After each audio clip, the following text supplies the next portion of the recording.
আমি মুক্ত, 1000 বছর পর আমি মুক্ত। আমি ঝুমরি তলাইয়ার পিরিয়া, এক দুষ্টু মিটে টুটেন। পরিচয় ও অভিশাপ। আমি ঝুমরি তলাইয়ার পিরিয়া, আমি ঝুমরি তলাইয়ার পিরিয়া, এক দুষ্টু মেয়ের জন্য আমাকে বোতলে বন্দি করা হয়েছিল।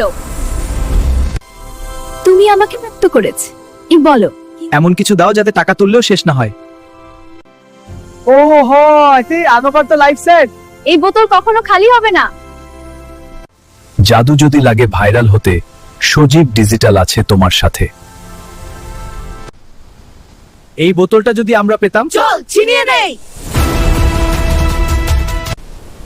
পরবর্তী পর্ব দেখতে চাইলে এখনই কমেন্ট করুন, লাইক শেয়ার করুন। টাকা থাকলে বন্ধু বাড়ে। সজীব হাসান বিজ্ঞাপনের জাদুকর আপনার পাশে আছে সারাক্ষণ।